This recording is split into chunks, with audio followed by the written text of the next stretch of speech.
Hello, hello, I'm the Flying Deutschman, and welcome to a new segment that I like to call the Flying Film Reviews.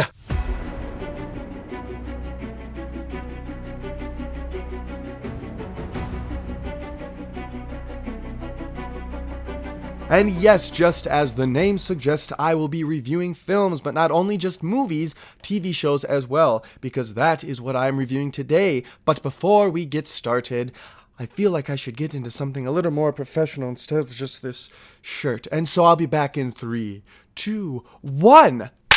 There we go. Got the glasses, the cardigan. We're feeling a little more professional. And so if you're ready, and if I'm ready, and if we're both ready, without further ado, let us get started. And yes, today I'm reviewing a TV show, and the TV show that I'm reviewing today actually dropped on December 20th of 2019, because by the time this airs, it'll be 2020. Crazy enough. It is a Netflix original, and it is known as The Witcher. Yes, The Witcher.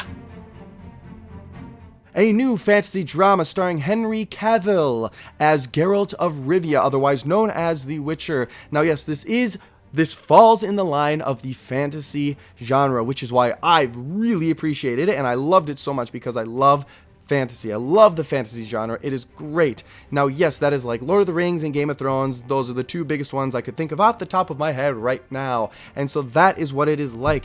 It follows the story of Geralt of Rivia, otherwise known as The Witcher. Now, he is not the only character in this show. There's many other characters, of course, but there's honestly 3 main characters. Yes, 3, not 6, just 3. 3. Not 6, 3. Get it? Got it? Good. Okay, 3.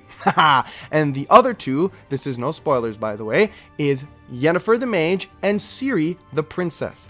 So, like I said, there's 3.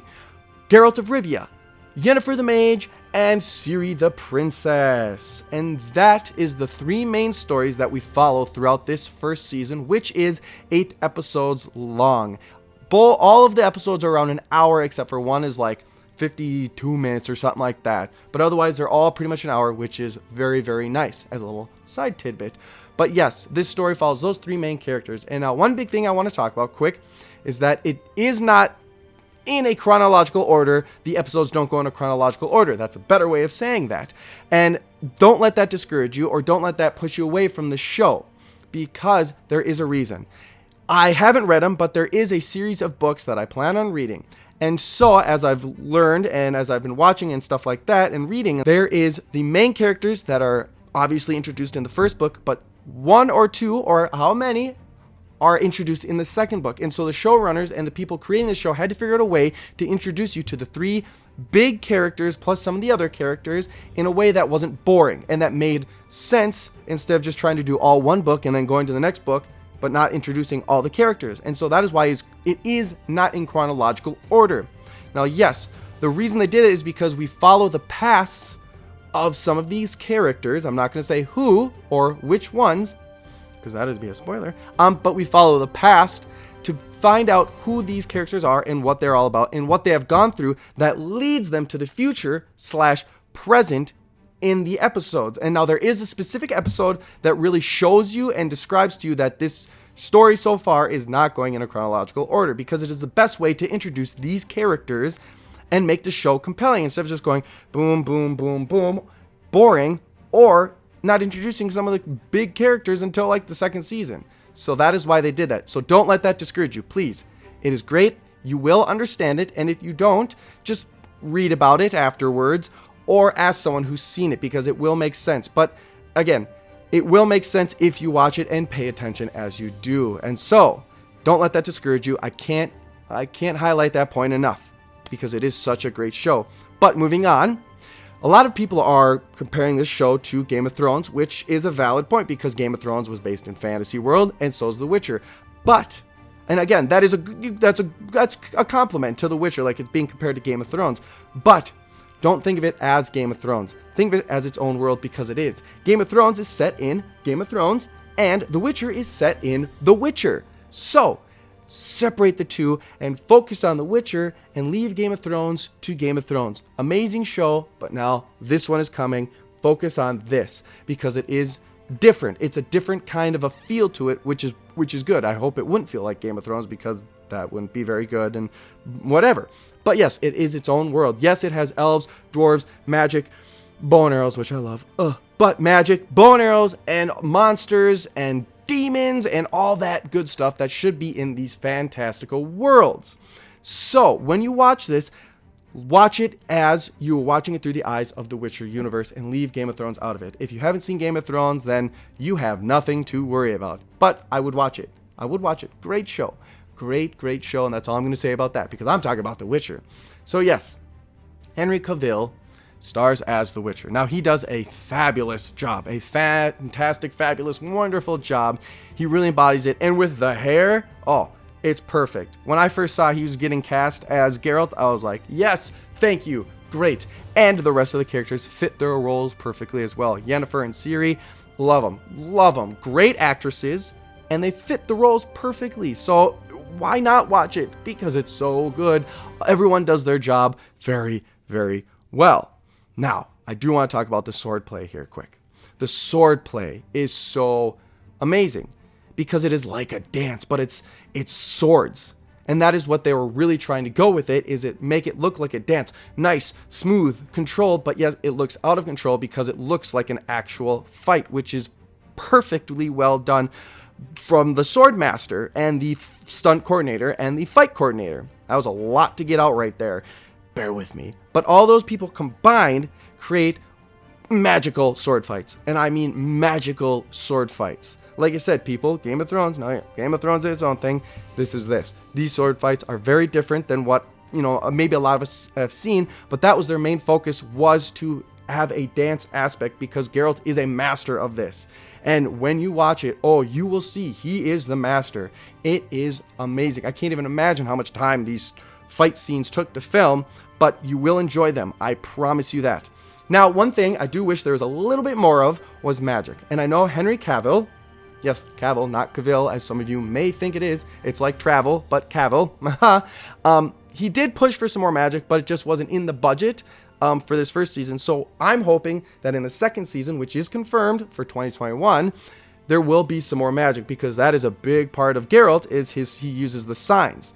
And so there is signs used, but I wish there was a little more, but I can understand why, trying to figure out how to fit all this in budget-wise and, how this is going to go over. Well, obviously it went over well because the second season was confirmed before the first season even aired. So I'm hoping there's going to be some more magic in the second season. And so look forward to that. And lastly, I'm going to quick touch base on is there is monsters. There is monster hunting. He is Geralt of Rivia, the monster hunter, the Witcher, known for hunting monsters and coin. He's like a mercenary. So you can bet your butt that there is going to be monster hunting. And boy, oh boy, is it grand. The monsters are awesome, freaky, deaky, and creepy. Yes, freaky, deaky, and creepy, but some of them are just awesome. And Geralt handles them how he should. I'm not going to say how, but you will find out. There are monsters. That is another good thing of this story that I will end with quick, is that yes, kind of like the games, there is side quests. And those side quests are Geralt's journey, hunting these monsters, meeting characters that then become a part of his life and his journey as he moves towards his future / present, towards certain parts of the season that we figure out like, okay, now we're in the present, and all that leading up to it was so we could figure out who Geralt was. Similarly, that is the same for Yennefer. We learn about Yennefer's past through these episodes, and then we bring to the future what she is doing. And the same goes for Ciri. Ciri, her past, and then her future / present. And it all balls into one to create a wonderful season. Again, there's 8 episodes in each season. They're about an hour each, so it is definitely a well done show. Because I do like that, because some shows will be like an hour, 48, 32. I have seen that in certain shows. It's like, what the heck's the point of that? But no, you get an hour episode for each thing. I think the first episode is like an hour and 7 minutes. So they give you what you want. They give you the good story within the 8 episodes because they're willing to put the time in. And so I encourage you, please watch it. If you like the fantasy drama, the fantasy genre, please watch it. It is so good. And even if you don't like the fantasy genre, if you like a good story with some magical and fantastical elements, watch it. who knows, you might really enjoy it. I mean, come on, again, it's Henry Cavill. Who doesn't love Henry Cavill? I mean, man, I want to hang out with him because he is a gamer, but that is not the point of this. This is the film review. So yes, please give it a chance. It is a wonderful show, and I'm very excited for season 2. And again, you'll have a grand old time. And so, thank you so much for watching. I hope you enjoyed this video. I hope you enjoyed this film review. I plan on doing more of these in the future. Please comment below on how I did or what you maybe want to hear more of, because I could make another one continuing off of this. But yeah, comment below, tell me what you think. I'm up for ways where I can give you more for these reviews. Again, this is a learning process, and I want to make sure I can give you the reviews you want, because that is what I look for. I don't follow critics. I like actual people's reviews, and so that is what I want to do with this segment. And so if there's any movies that you want me to review, I will watch them if I haven't already seen them, and I will review them. But I am out of time for this episode. And so thank you so much for watching. I hope you enjoy this video. Please go check out The Witcher on Netflix right now. And like always, I will see y'all later. Peace